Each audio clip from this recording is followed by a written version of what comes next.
La existencia desnuda. Mientras esperábamos la ducha, se nos hizo patente nuestra desnudez, en su sentido literal. Éramos solamente un cuerpo, nada más. Solo poseíamos la existencia desnuda. ¿Qué vínculo material me ligaba a la vida anterior? En mi caso, eran las gafas y el cinturón, pero a este último pronto tuve que cambiarlo por un pedazo de pan. A los que usaban braguero les reservaban otra sorpresa. Por la tarde, el prisionero a cargo de nuestro barracón nos recibió con un discursito de bienvenida. Aseguró que, por su honor, personalmente colgaría de aquella viga, y la señaló, a quien llevara cosido dinero o joyas en el braguero.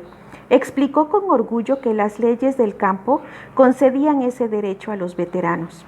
También con los zapatos tuvimos problemas.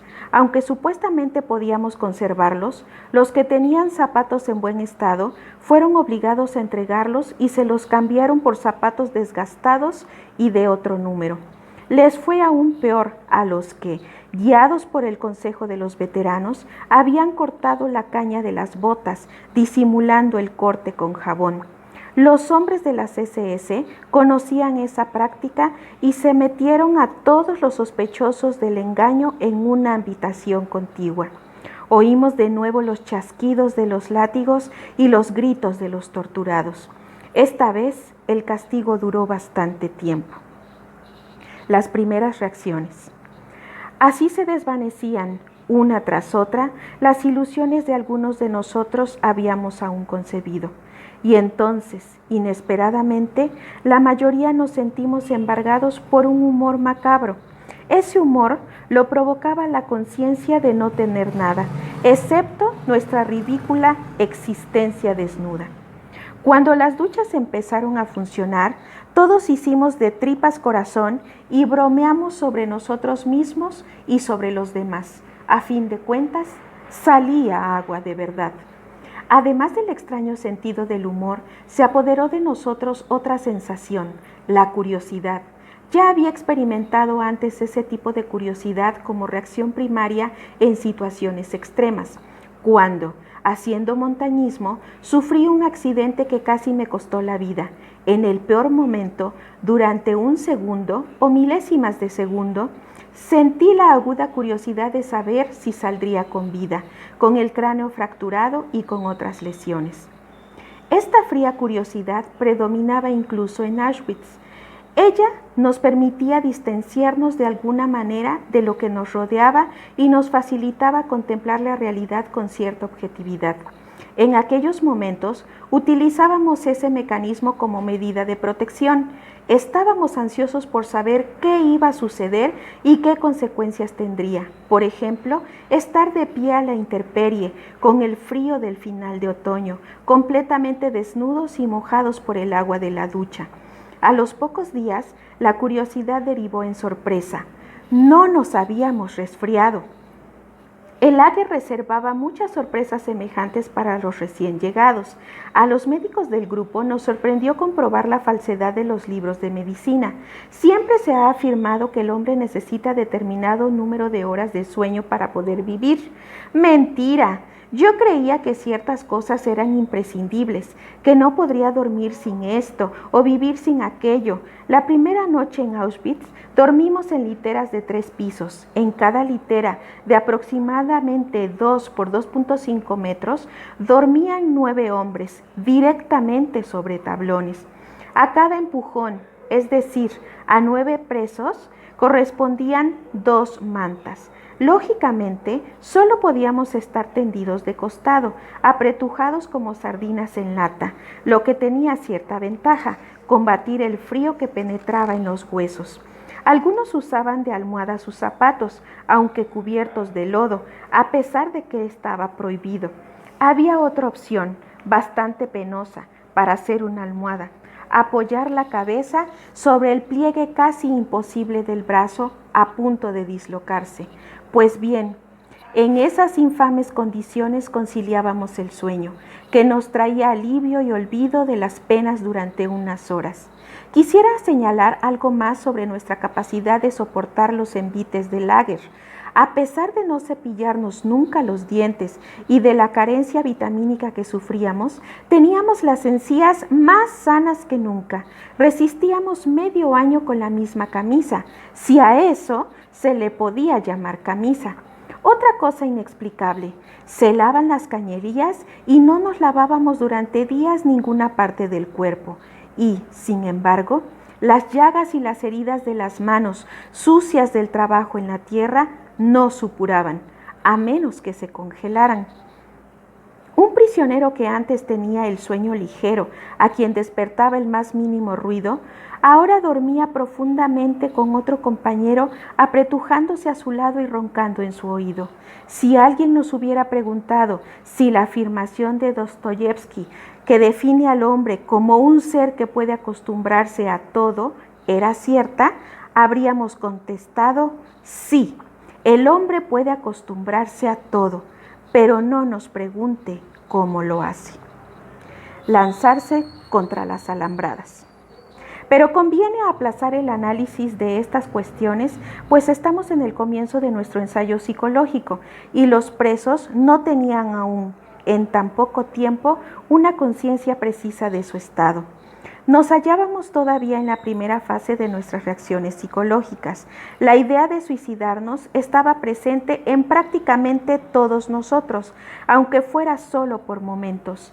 Nacía de lo desesperado de la situación, de la amenaza de muerte que día tras día, hora tras hora, cada minuto se cernía sobre nosotros y de la proximidad de la muerte de otros, la mayoría. Como resultado de las convicciones personales que luego mencionaré, la primera noche en el lager me prometí a mí mismo no lanzarme contra las alambradas. Esa era la expresión, en la jerga del campo, del método más frecuente de suicidio, tocar la valla de alambre electrificado. No resultaba tan difícil, en Auschwitz, decidir no lanzarse contra las alambradas. No tenía sentido suicidarse, pues, para el prisionero común y corriente, la esperanza de vida, considerando objetivamente las circunstancias y aplicando un cálculo de probabilidades, eran muy escasas.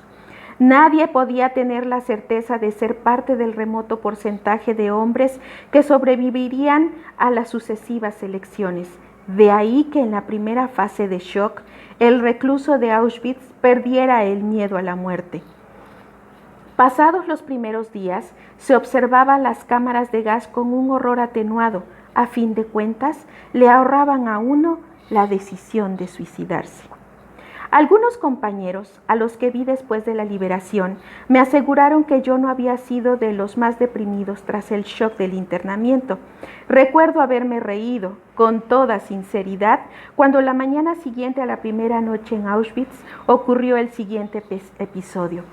A pesar de las estrictas órdenes de no salir de los barracones, un colega mío, que ya llevaba semanas en el campo, se coló en nuestro barracón.